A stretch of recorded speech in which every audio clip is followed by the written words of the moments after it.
বাবাজিরা আমার, বন্ধুরা আমার, আল্লাহ রাব্বুল আলামিন এই পৃথিবীতে আল্লাহ মানুষ এবং জিন জাতি সৃষ্টি করেছেন একমাত্র আল্লাহর দাসত্ব করার জন্য, আল্লাহর গোলামি করার জন্য। আল্লাহ রাব্বুল আলামিনকে খুশি করার জন্য কোটি কোটি ফেরেশতা রয়েছে। কেন আল্লাহ রাব্বুল আলামিন এই জমিনের মধ্যে মানুষ পাঠালেন? তার একটাই কারণ, ওই মানুষগুলা যেন আল্লাহ রাব্বুল আলামিনকে সদা সর্বদাই স্মরণ করে, আল্লাহর ভয় যেন তাদের অন্তরের মধ্যে সঞ্চালিত করে, আল্লাহর তাকওয়া যেন তাদের অন্তরের মধ্যে রাখে, এবং ভ্রাতৃত্ববোধ যেন মানুষের অন্তরের মধ্যে থাকে, একে অন্যের প্রতি যেন মিল মহব্বত থাকে।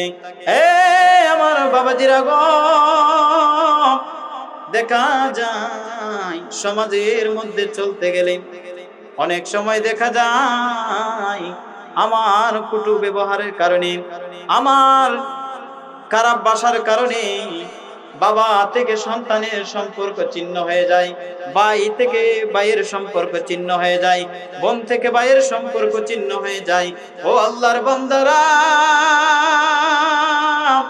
এ আমার রাসূলুল্লাহদের বাবা জিরা গো, এই দুনিয়া থাকার জায়গা নয়। একদিন আমাকে আপনাকে অন্ধকার কবরে যাইতে হবে গো। ওই কবরে দুনিয়ার মধ্যে আমি আপনি কি করেছি না করেছি, প্রত্যেকটা কর্মের হিসাব আমাকে আপনাকে দিতে হবে। কথা বলেন ঠিক কিনা? যতই আমি শক্তির বাহাদুরি দেখাই না কেন, যতই আমি সম্পদের বাহাদুরি দেখাই না কেন, যতই আমার সৌন্দর্যের বড়াই দেখাই না কেন গো, মৃত্যু নামক শব্দের মাধ্যমে সমস্ত অহংকার, সমস্ত তাকবরি, সমস্ত জোরজবস্তি নিমিষেই বন্ধ হয়ে যাবে। কথা বলেন ঠিক কিনা? এই জন্য একজন কবি বলেছেন, বাইরে সৃষ্টিকর্তা ইশারাতে যেতে হবে কবরেতে গো, চলবে না আর বাহাদুরি, দুনিয়ায় যা করেছ দম পুড়াইলে রঙের জলসায় যাইব যে শেষ হয়ে। কথা বলেন ঠিক কিনা? এই জন্য বাবাজিরা গো, জবান আছে, ওই জবান দিয়া উত্তম বাক্যগুলা ব্যবহার করবেন। এই জবান আছে, এই জবানের অনেক দাম রয়েছে। আমার আপনার মতন কত মানুষ আমার আপনার মতন দেখতে, কিন্তু এই জবান দ্বারা কথা বলতে পারে না।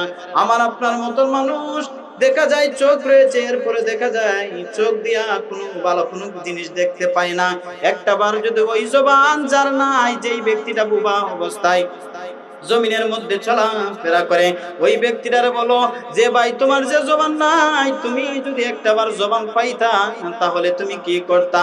ওই লোকটা চোখের পানি চাইরা বলবে, ভাইয়া গো, আমার যদি জবান থাকতো আমি সর্বদাই আল্লাহ পাকের জিকিরের মধ্যে মশগুল থাকতাম।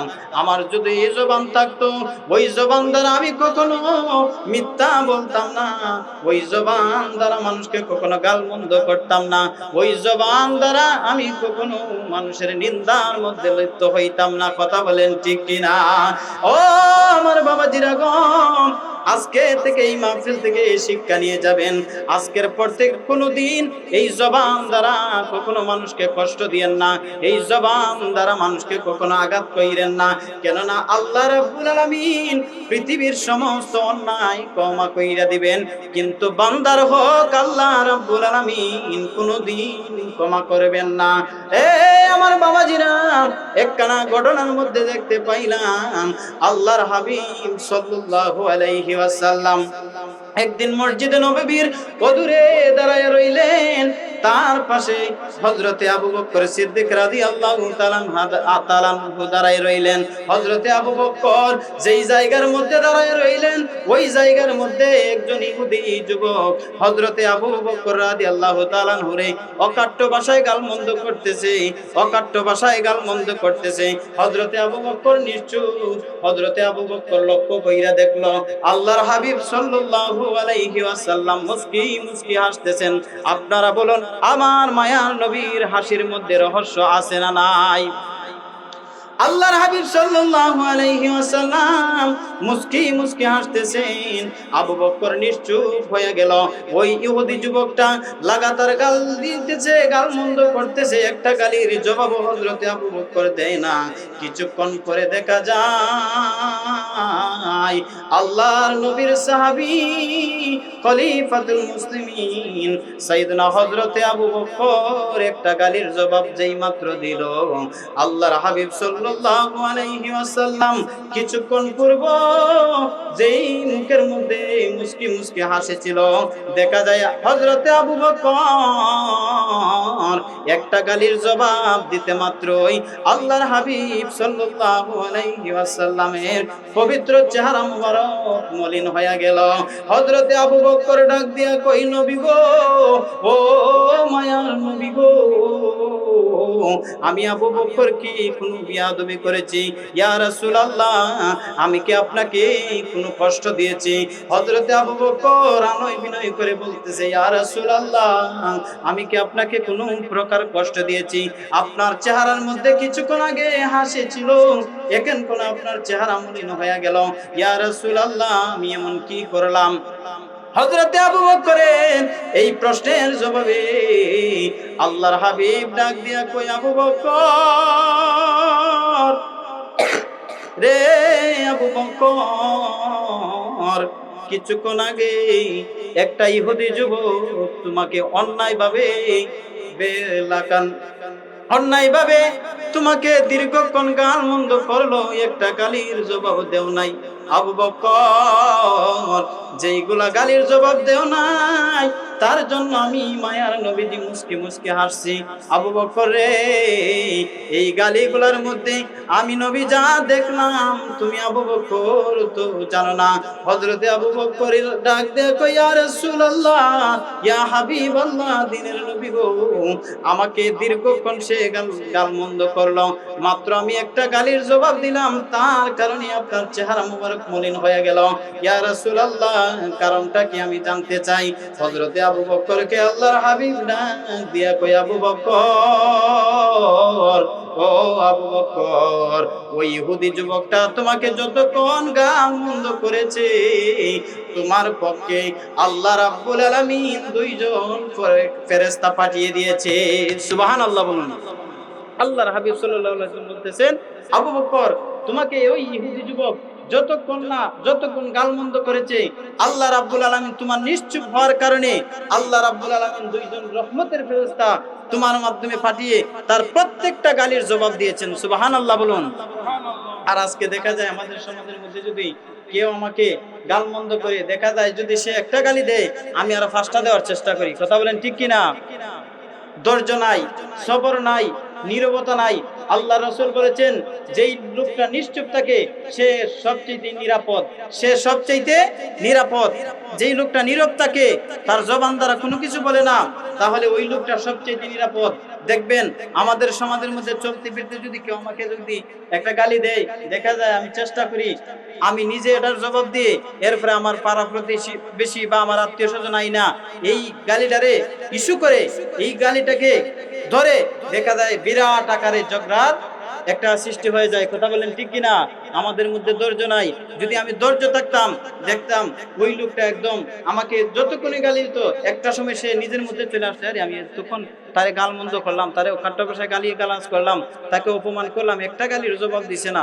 এরপরে সে নিজে থেকেই বুঝ শক্তি আসতো যে আমি হয়তো অন্যায় করে ফেলছি, হয়তো সে আমার একটা গালির জবাবও দেয় নাই। বাবাজির আমার, বন্ধুরা আমার, আল্লাহর হাবিব ডাক দিয়া কয়, আবু বকর, ও আবু বকর, আমি নবী কেন চেহারা মুবারক কালা করছি জানুনি?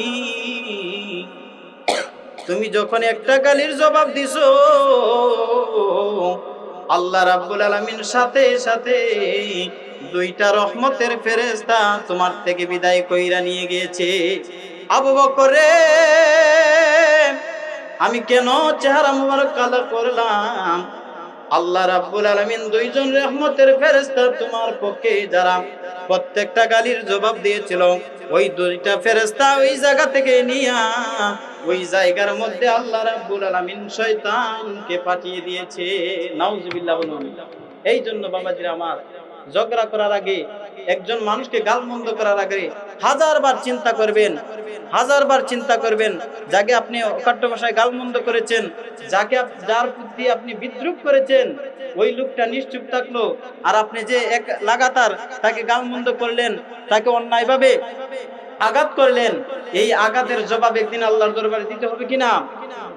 দিতে হবে কিনা? একটু দূরে সরে পড়ুন, আল্লাহুম্মা সাল্লি আলা সাইয়্যিদিনা মুহাম্মাদিনা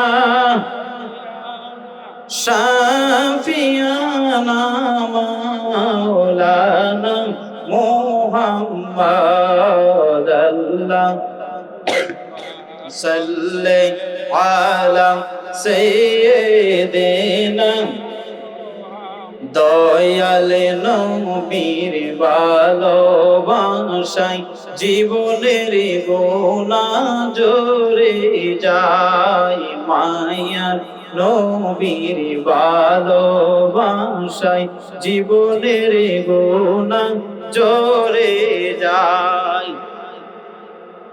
আইরে মায়ার নবীর ভালোবাসায় আল্লাহর ওলি হওয়া যায়। আল্লাহুম্মা সাল্লি আলা সাইয়্যিদিনা মুহাম্মাদিনা বিয়ানা শাফিয়ানা মাওলানা মুহাম্মদ। বাবাজি আমার, এই জন্য মানুষের সাথে অন্যায় বিচার করবেন না, মানুষের সাথে জুলুম নির্যাতন করবেন না, মানুষের সাথে কখনো খারাপ ব্যবহার করবেন না, সুকুলকুরি করবেন না, অন্যের মানুষের হক কখনো নষ্ট করবেন না। কেননা আল্লাহ রাব্বুল আলামিন সকল অপরাধ ক্ষমা করতে পারেন। আমি আপনি নামাজ পড়ি না, আল্লাহর দরবারে অপরাধী। আমি আপনি রোজা রাখি না, আল্লাহর দরবারে অপরাধী। আমি আপনি হজ যাকাত দেই না, আল্লাহর কাঠগড়ার আসামি। আল্লাহ যদি চাই বান্দাকে ক্ষমা করতে পারে, কিন্তু কেউ যদি কারো মনের মধ্যে আঘাত দেয়, হোক সেটা কথার দ্বারা, হোক সেটা ব্যবহার দ্বারা, হোক সেটা ইশারা ইঙ্গিতে, হোক যে কোনো প্রকার, আল্লাহ রাব্বুল আলামিন যতক্ষণ না ওই বান্দা তাকে ক্ষমা করবে, আল্লাহ রাব্বুল আলামিন কিয়ামতের আগ পর্যন্ত তাকে কখনোই ক্ষমা করবেন না। কথা এই জন্য বাবাজিরা আমার, আরেকখানা ঘটনার মধ্যে আমি দেখলাম আল্লাহর একজন মায়ার বান্দা ছিল। আমাদের সমাজের মধ্যে দেখা যায় রাস্তা দিয়া অনেক সময় দেখা যায় আওলা কেসে পাওলা বেশে, অনেক সময় চালা কইরা, অনেক সময় নোংরা কাপড় চোপড় কইরা, অনেক সময় আল্লাহর কিছু কিছু মায়ের বান্দারা রাস্তা দিয়ে হাঁটা চলাফেরা করে। কথা বলেন ঠিক কিনা? ওই সমস্ত মানুষের সাথে কোনোদিন খারাপ ব্যবহার কইরেন না, কেননা আল্লাহর ওলিদের 13টা স্তর রয়েছে। এর মধ্যে একটা স্তর হলো যারা মজবুত হালতে চলবে, পাগল বেশে চলবে, এরাও এক শ্রেণীর আল্লাহর ওলি, এরাও এক শ্রেণীর আল্লাহর বন্ধু। ওই সমস্ত মানুষ দেখলে কখনো খারাপ ব্যবহার কইরেন না। সাধ্য হইলে তাকে কিছু খাবার পণ্য দিবেন, যদি ভালো লাগে তার সাথে সুন্দর সুন্দর ব্যবহার করবেন। কোনোদিন ওই সমস্ত মানুষের সাথে খারাপ ব্যবহার কইরেন না। দেখেন আল্লাহর এক মায়ার বান্দার সাথে এক দুষ্ট লোক খারাপ ব্যবহার করার কারণে তার পরিণতি কি হয়েছিল। আল্লাহর একজন ওলি, আল্লাহর এক মায়ার বান্দা শহরের মধ্যে তিনি অবস্থান করতেন। শহরের মধ্যে তিনি দিনের বেলায় রাস্তার অলিতে গলিতে হাঁটা চলাফেরা করতেন, আর রাত্রি যখন গভীর হইয়া যাইত গো, ওই আল্লাহর ওলি আল্লাহকে পাওয়ার জন্য, আল্লাহর সন্তুষ্টি অর্জন করার জন্য মাওলার প্রেমে ফানাফিল্লা হয়ে যাইতো, মাওলার প্রেমে ফানাফিল্লা হয়ে যাইতো। আল্লাহর ওই মায়ার বান্দা দিন যায় রাত যায় সপ্তাহ যায়, এইভাবে যাইতে যাইতে তিনি দিন রাত পার করতেছেন। ওই এলাকার মধ্যে একজন বাদশা এবং তার স্ত্রী বসবাস করত। ওই বাদশার স্ত্রী এবং সে বসবাস করত, ওই রাজ্য পরিচালনা করত। ওই বাদশার স্ত্রী একদিন ডাক দিয়ে বলতেছে, স্বামী গো, ও প্রাণের স্বামী, দীর্ঘদিন হয়ে গেল আমরা শহরে যাইতেছি না। ও প্রাণের স্বামী, আমার মন চাচ্ছে আমরা শহরে যাইয়া একটু কেনাকাটা করি, শহরটা একটু ঘুইরা আসি। আপনাদের এলাকার মধ্যে যারা দেখা যায় প্রভাবশালী কিংবা টাকাওয়ালা, অনেক সময় দেখা যায় ব্রাহ্মণবাড়িয়া কিংবা নবীনগরে যাইয়া কেনাকাটা করে, কথা বলেন ঠিক কিনা? যাদের টাকা পয়সা আছে, এবিলিটি আছে, অনেক সময় দেখা যায় শুধু নবীনগর ব্রাহ্মণবাড়িয়া নয়, ঢাকা যাইয়াও কেনাকাটা করে, কথা বলেন ঠিক কিনা? ওই আল্লাহর বান্দা তার স্ত্রীকে নিয়ে ওই শহরের মধ্যে যখন যাবে, নতুন পোশাক আদি কইরা স্ত্রীকে সুন্দর করে সাজাইয়া, স্ত্রী সুন্দর সাজুগুজু কইরা ওই শহরের উদ্দেশ্যে যখন রওনা হয়ে গেল, আর আল্লাহর ওলি বাজারের শহরের অলিতে গলিতে আল্লাহর নাম জপে আর হাঁটে, কারো দিকে তাকায় না, কারো কাছে খাবারের জন্য চায় না, কারো কাছে সাহায্যের জন্য চায় না, কাউকে বলেও না যে আমাকে একটা দিন আপনার বাড়িতে থাকার জায়গা দেন, এই কথাও বলে না। সদা সর্বদাই তিনি নীরব নীরব নিস্তব্ধ হয়ে আল্লাহর প্রেমে ফানাফিল্লা হইয়া তিনি রাস্তার অলিতে গলিতে হাঁটতেন, রাস্তার অলিতে গলিতে তিনি হাঁটা চলাফেরা করতেন। এইভাবে যখন আল্লাহর ওলি ওই শহরের মধ্যে অবস্থান করলেন, ওই শহরের মধ্যে ওই বাদশা এবং তার স্ত্রীও আসলো। আসার পরে যখন ওই রাস্তা দিয়ে চলতেছে, চলার সাথে সাথেই এক পর্যায়ে আল্লাহর ওলির সাথে তাদের সাক্ষাৎ হয়ে গেল। দেখবেন শহরে বন্দরে যদি আমি আপনি যাই, রাস্তার কিছু সাইডের মধ্যে বৃষ্টি যখন আসে, ওই বৃষ্টির পানি জমাট হইয়া কাদা নোংরা যুক্ত পানি হয়ে যায়, আছে না নাই? অনেক সময় দেখা যায় কিছু কিছু গর্ত রয়েছে, ওই গর্তগুলোর মধ্যে পানি জমাট হলে ওই পানিগুলো একদম নোংরা হয়ে যায়, পানিগুলো একদম দুর্গন্ধযুক্ত হয়ে যায়। ঠিক তদ্রুপভাবে ওই শহরের মধ্যে আল্লাহর মায়ার বান্দা হাঁটতেছেন, আর একটা কাদা যুক্ত নর্দমার মধ্যে, কাদা যুক্ত একটা গর্তের মধ্যে আল্লাহর ওলির অনিচ্ছাকৃতভাবে অনদেখায় আল্লাহর ওলির পবিত্র কদম মুবারক কানা পড়লো। কদম মুবারক পড়তে দেরি হইল, ওই কদম মুবারক পড়ার সাথে সাথে দেখা যায় ওই দুর্গন্ধযুক্ত পানি ফিসকে দিয়া ওই রাজার স্ত্রীর গায়ের মধ্যে পইরা গিয়েছে। আমাদের এলাকার মধ্যে দেখবেন যদি বৃষ্টি বাদল হয়, যখন পানি জমাট থাকে, কিছু কিছু জায়গার মধ্যে যদি অন্ধেকা পাড়া পড়ে, অন্ধেকা যদি কদম পড়ে, দেখা যায় ওই পানিগুলা ফিসকে উঠতে অনেক সময় নিজের গায়ের মধ্যে পড়ে, বা আশেপাশে যদি মানুষ থাকে তাদের গায়ের মধ্যে পড়ে, কথা বলেন ঠিক কিনা? ওই আল্লাহর ওলি অন্ধেকা তিনি ইচ্ছাকৃত ভাবে না, অন্ধেকায় ওই কদমটা ফেলতে দেরি হইল, আল্লাহর ওই মহান ওলি আল্লাহর বান্দা কদম মুবারক করতে দেরি হইল। দেখা যায় ওই সাজুগুজু ওয়ালা স্ত্রী বাদশার স্ত্রীর গায়ের মধ্যে পইরা তার পুরাটা পোশাক নোংরা হয়ে গেল। আপনারা বলুন তো, কারো গায়ে যদি দুর্গন্ধযুক্ত ভালো পোশাকের মধ্যে যদি দুর্গন্ধযুক্ত পানি পড়ে, ওই লোকটা নীরব থাকবে না রাগ করবে? নীরব থাকবে না রাগ করবে? আর যারা ভালো মানুষ, যারা ভদ্র মানুষ, যারা নীরব মানুষ, যারা আল্লাহওয়ালা মানুষ, তখন সে চিন্তা করবে, দেখি ওই লোকটা ইচ্ছা করে দিছে না, এমনি এমনি পড়ছে। তখন যদি দেখে যে না এমনি এমনি সে অনদেখায় পড়ছে, তখন সে এমনিতে আরো ওই লোকটা বলল, ভাই আপনি আরবার দেখা শুনে ফাটাটা ফালাইবেন বা দেখা শুনে রাস্তা দিয়া চলাফেরা করবেন। ওই আল্লাহর ওলি যখন রাস্তার মধ্যে পাড়া দিলেন, ওই গর্তের মধ্যে পাড়া দিলেন, গর্তের পানি আইসা ডানেও যায় নাই বামেও যায় নাই, ওই রাজার স্ত্রীর গায়ের মধ্যে যখন পড়লো, দেখা যায় তার সুন্দর পোশাক নোংরা হয়ে গিয়েছে। এবার ওই স্ত্রীটা তার স্বামীরে ডাক দিয়া কই, স্বামী গো, ও প্রাণের স্বামী, আপনি না আমারে বড় মহব্বত করেন, আপনি না আমারে বড় ভালোবাসেন। ও প্রাণের স্বামী,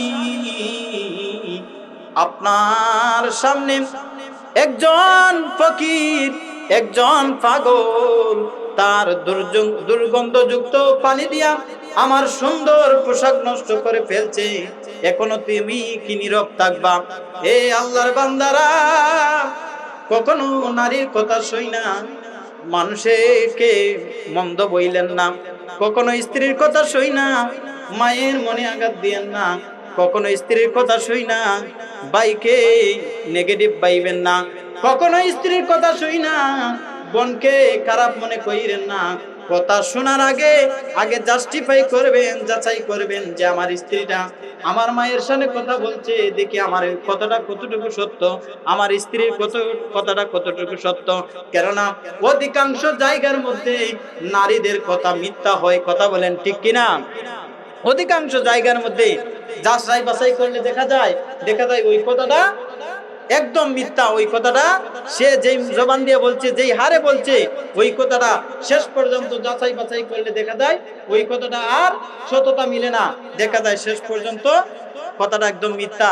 আর ওই কথা শুই না যখন সে যাকে আঘাত করেছে, যাকে কষ্ট দিয়েছে, যখন দেখা যায় তার ফাউ দইরা সে মাপ পাওয়ার কুল হয় না।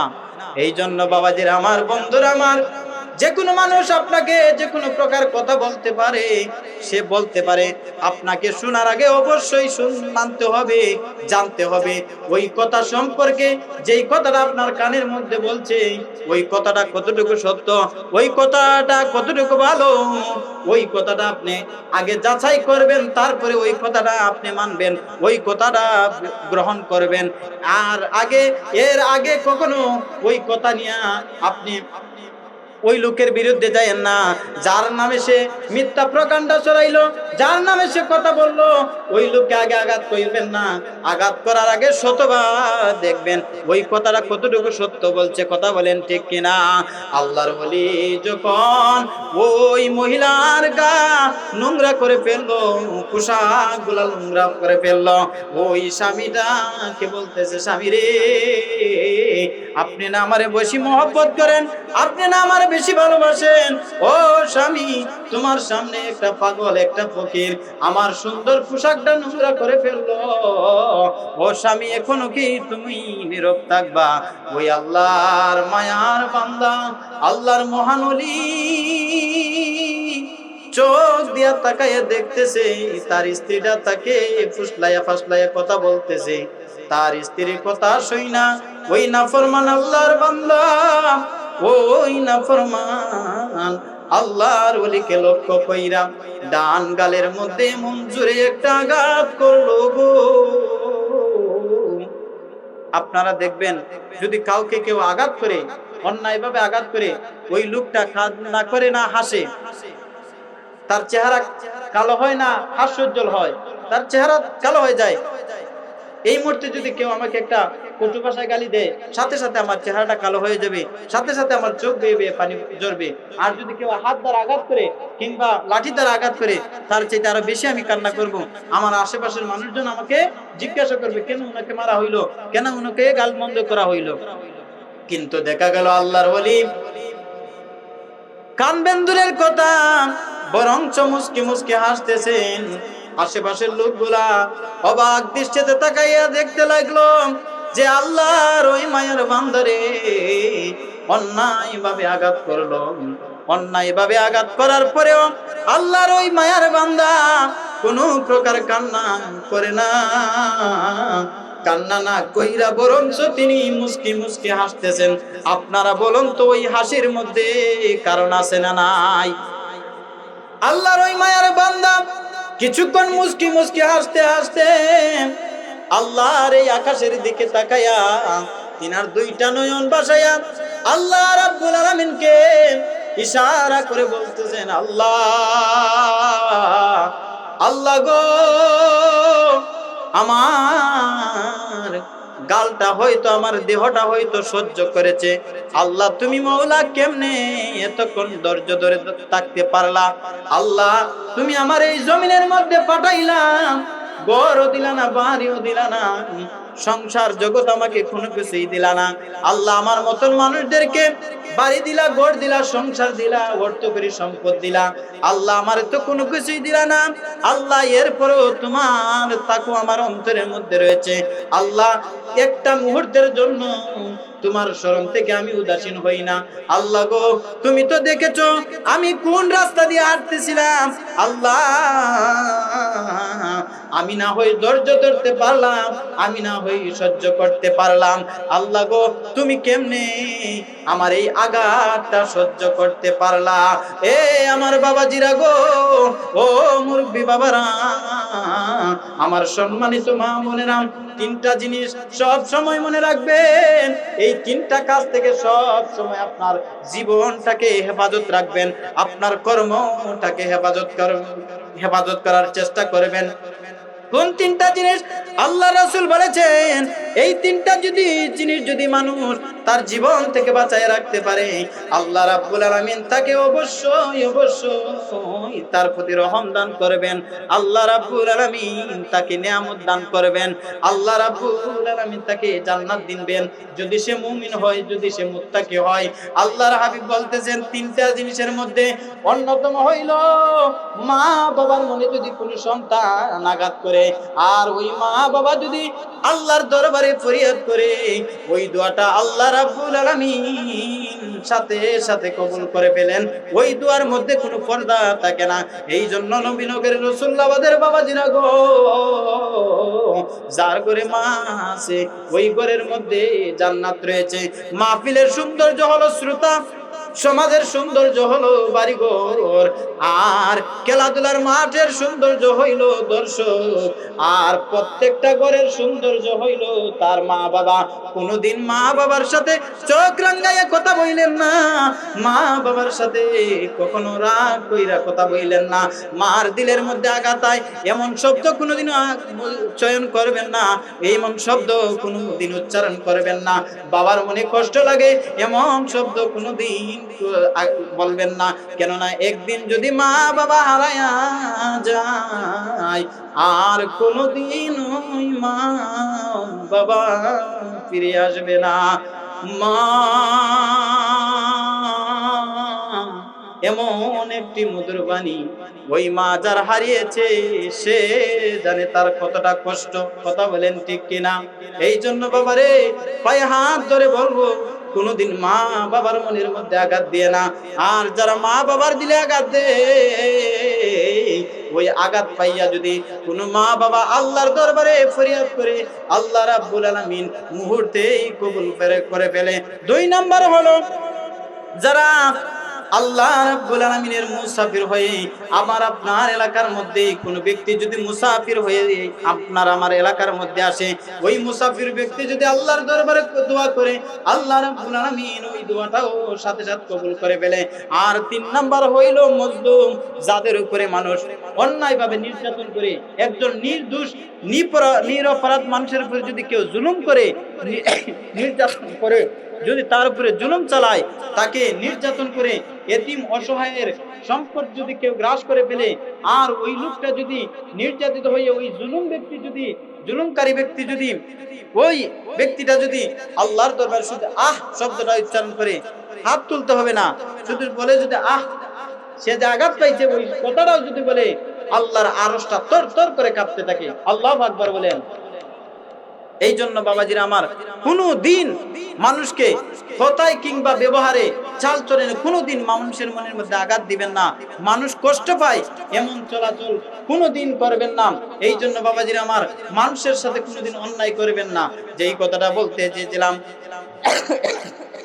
আল্লাহর ওই মহান আলিম আল্লাহর আকাশের দিকে চক্ষুটায় ইশারা করেন, আল্লাহর আকাশের দিকে তাকায়া আল্লাহরে ডাক দিয়ে বলতে, আল্লাহ আমার শরীরটা হয়তো ধৈর্য ধরতে পেরেছে, আমার শরীরটা হয়তো এই আঘাতটা মাইনা নিতে পারছে। আল্লাহ গো, তুমি কেমনে মাইনা নিতে পারলা?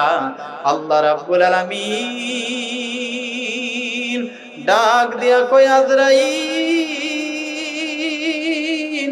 আজরাইল রে, আর দেরি করিস না, আমার বন্ধুরে কষ্ট দিয়েছে, আমার বন্ধুরে সে আঘাত করেছে। আজরাইল, যাও যাও যাও, ওই পাপিষ্ঠ, যেই পাপিষ্ঠ আমার বন্ধুরে কষ্ট দিয়েছে, তার জানটা তুমি কাইরা নিয়ে আসো। আল্লাহু আকবার বলেন। সাথে সাথে আজরাইল আলাইহিস সালাম ওই জায়গার মধ্যে উপস্থিত হয়ে মুহূর্তের মধ্যে শত শত মানুষের ভিড়ে তাকে তার জানটা কবজ করে নিয়ে ফেলছেন। সে সাথে সাথে ডেড বডি হয়ে জমিনের মধ্যে পড়ে রইল। এই জন্য বাবাজির আমার, আজকে জবান আছে, ওই জবান দিয়ে যদি আমি মানুষকে কষ্ট দেই, দেওয়া যাবে, কিন্তু ক্ষমা পাওয়ার সুযোগ আর আমি পাবো না। আমার হাত আছে, এই শক্তি আছে, আমি মানুষকে আঘাত করতে পারবো, কিন্তু এই হাত আর কোনোদিন থাকবে না। মহাবীর আলেকজান্ডার একটা ইতিহাস আপনারা হয়তো শুনেছেন। মহাবীর আলেকজান্ডার, তিনি এমন একটা শক্তিশালী মানুষ ছিলেন, তার সামনে তার কওমের মানুষ দাঁড়াইতে পারতো না, তার সামনে মানুষ কেউ কথা বলতে পারতো না। ওই মহাবীর আলেকজান্ডার যখন মারা যাবেন, মৃত্যু সন্নিকটে যখন চলে আসছে, তার কওমের লোকদেরকে, তার সাঙ্গপাঙ্গদেরকে বলেছিল যে আমি যদি মারা যাই তাহলে তোমরা আমার 3টা ওসিয়ত পূর্ণ করবা। তখন তার সাঙ্গপাঙ্গরা বলছিল যে হে মহাবীর আলেকজান্ডার, আমরা কোন 3টা জিনিস, কোন 3টা ওসিয়ত তোমার পূর্ণ করব, আপনি আমাদেরকে বইলা যান, তাহলে আমরা পূর্ণ করব। ওই মহাবীর আলেকজান্ডার বলেছিল, আমি যখন মারা যাব তখন আমার ডাইন বাহুটা আমার লাশের কফিনের মধ্যে এইভাবে বাড়াইয়া রাখবা। 2 নাম্বার ওসিয়ত হলো, আমার যত অর্থকরী সম্পদ, নগদ অর্থকরী রয়েছে, স্বর্ণ মুদ্রা রয়েছে, সবগুলা স্বর্ণ মুদ্রা আমার কফিনের ডান দিকে তোমরা ছড়িয়ে ছিটিয়ে রাখবা। 3 নাম্বার ওসিয়ত হলো, আমি যখন মারা যাব তখন আমার কওমের, আমার অঞ্চলের যত ডাক্তার, কবিরাজ, বৈজ্ঞানিক রয়েছে, সবাইকে আমার কফিনের সামনে উপস্থিত রাখবা। ওই মহাবীর আলেকজান্ডার কেন ওই 3টা ওসিয়ত বলে গিয়েছিল? তার কারণ, অন্যতম কারণ হলো, মহাবীর আলেকজান্ডার যখন মারা গেল, মহাবীর আলেকজান্ডার যখন মারা গেল, তার সাঙ্গপাঙ্গরা এই 3টা ওসিয়ত পূর্ণ করলো। এই 3টা ওসিয়ত দ্বারা মহাবীর আলেকজান্ডার পৃথিবীবাসীকে এটাই শিক্ষা দিয়েছিল, পৃথিবীবাসীকে এটাই বুঝিয়েছিল, দেখো আজকে আমার ডাইন বাহুটা আমার কফিনের সামনে দাঁড়ানো, অথচ এই বাহু দিয়া আমার হুঙ্কার দিয়েছি, এই বাহু দিয়ে মানুষকে কত নির্যাতন, কত নিপীড়ন করেছি, এই মানুষ দিয়ে আমি কত মানুষকে যন্ত্রণা দিয়েছি, এই মানুষ দিয়ে, এই হাত দিয়ে, এই বাহু দিয়ে আমি কত মানুষকে আঘাত করেছি। আজকে আমি মহাবীর আলেকজান্ডারের এই ডাইন বাহুটা এভাবে দাঁড়িয়ে রয়েছে। একটা ছোট্ট পিপিলিকা যদি আমার বাহুর মধ্যে কামড় দেয়, ওই পিপিলিকার জবাব আমি দিতে পারবো না। তাহলে এই ডাইন বাহু, এই হাতের শক্তি দিয়ে আমার কি হবে? এই শক্তির বড়াই দিয়ে আমার কি হবে? আমি যখন মারা যাব, ডেড বডি হয়ে যখন বিছানার মধ্যে পড়ে যাব, কফিনের মধ্যে যখন শুয়ে যাব, খাটিয়ার মধ্যে যখন পড়ে যাব, তখন আমার সমস্ত শক্তি নিমিষেই বন্ধ হয়ে যাবে। 2 নাম্বার ওসিয়ত হলো, এই যে আমার লক্ষ লক্ষ কোটি কোটি টাকা থাকা সত্ত্বেও একটা পয়সাও আমার কফিনের সাথে আমি নিতে পারলাম না, তাহলে এই সম্পদ দিয়ে আমি কি করলাম? এই সম্পদ দিয়ে আমি কি করলাম? এই সম্পদ তো আমার সাথে যাবে না। আমি অন্যায়ভাবে সম্পদ হরণ করলাম, হারাম পথে সম্পদ কামাইলাম, অবৈধ পথে আমি সম্পদ কামাইলাম, মানুষকে ঠকাই আমি সম্পদ হরণ করলাম, মানুষকে এতিম অসহায়ের সম্পদগুলো আমি ভোগ করলাম। আমার সম্পদের অভাব নাই, বাড়ি গাড়ি ব্যাংক ব্যালেন্সের অভাব নাই, অথচ আমি মহাবীর আলেকজান্ডার এই দুনিয়া থেকে বিদায় হইতেছি শূন্য হাতে। কি হাতে? তাহলে আমাকে আপনাকেও একদিন যখন মারা যাব, বড় বড় বিল্ডিং আমার থাকবে, পূবের বন্দে, পশ্চিমের ভাওরে, ডাইনে বামে অসংখ্য সম্পদ থাকবে, একটা সম্পদ আমার সাথে যাবে না। পুরুষ হইলে 3 টুকরা সাদা কাফনের কাফন, মহিলা হইলে 5 টুকরা সাদা কাফনের কাফন, এর বাহিরে আর কেউ কোনো কিছু নিতে পারবে না। আপনার যত অর্জিত সম্পদ ছিল, 4টা 5টা সন্তান যদি থাকে, মারা যাওয়ার কয়েক ঘন্টা পরেই ওই সম্পদগুলা হরণ করার জন্য, ওই সম্পদগুলা বাগবাটোয়ারা করার জন্য আপনার সন্তানদের মধ্যে কুকুর যেইভাবে একটা হাড্ডি পাইলে, তিনটা কুকুর একটা হাড্ডি পাইলে যেইভাবে কামড়া কামড়ি শুরু করে, ঠিক তদ্রুপভাবে আপনার সন্তানেরাও আপনার সম্পদ গ্রাস করার জন্য এইভাবে ভাই ভাই ঝগড়ায় বিবাদে লিপ্ত হয়ে যাবে। কথা বলেন ঠিক কিনা? 3 নাম্বার ওসিয়ত হইল যে দেখো হে পৃথিবীবাসী, দেখো আমার অঞ্চলের মধ্যে এত শত ডাক্তার, কবিরাজ, বিজ্ঞানিক থাকা সত্ত্বেও একটা সেকেন্ডের জন্য আমাকে পৃথিবীর মধ্যে বাঁচায় রাখতে পারে নাই। তাহলে এই নিঃশ্বাস দিয়ে আমার কি হবে? মালিক ও মওলা আমাকে আপনাকে এত সুন্দর নিঃশ্বাস গ্রহণ করার সুযোগ দিয়েছে, জন্মের পর থেকে মৃত্যুর আগের দিন পর্যন্ত 10 বছর বলেন, 20 বছর বলেন, 30 বছর বলেন, 60 বলেন, 70, 100, 150 যত বছর এই জমিনের মধ্যে থেকেছি, আপনারা বলুন তো বুকে হাত দিয়া একটা দিনের জন্য আজ পর্যন্ত কেউ আল্লাহকে নিঃশ্বাস গ্রহণ করা ছাড়া একটা মুহূর্তের জন্য আল্লাহকে একদিন বিল দিয়েছেন? আজ পর্যন্ত দিয়েছেন? অথচ আমি আপনি বিদ্যুতের বাতি জ্বালাই, বিদ্যুৎ কর্তৃপক্ষ প্রত্যেক মাস আমাকে একটা কাগজ ধরিয়ে দেয়, ওই কাগজের মধ্যে বিল উল্লেখ করে দেয়। ওই বিল যদি আমি 2 মাস 3 মাস পরিশোধ না করি, চতুর্থ মাসের কালে আমার লাইনটা কি করে দেয়? কেটে দেয়। অথচ আল্লাহ রাব্বুল আলামিন এই 2টা চক্ষু দিল, এই চক্ষু দিয়ে আমি আপনি আল্লাহর সুন্দর পৃথিবী দেখলাম, আল্লাহর সৌন্দর্য উপভোগ করলাম। এই চোখের দাম আছে না নাই? এই জন্য বলা হয়েছে সংসার সংসার কইরা ববে গো, করলাম না বন্দেগী,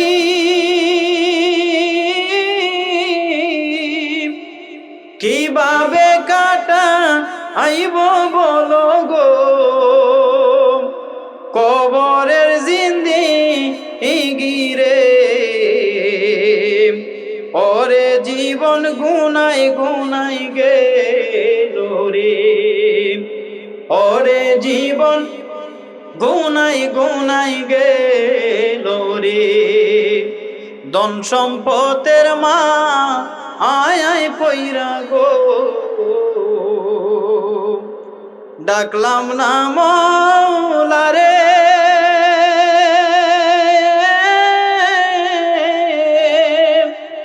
কি জানি কি হবে বলো গো,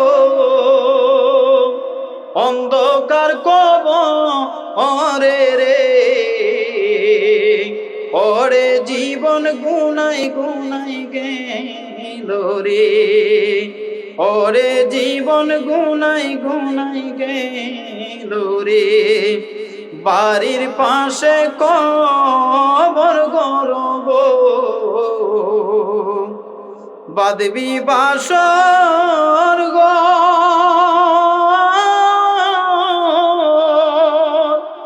ভাইও নাই বন্ধু ও নাই রে, কে লইব খবর রে,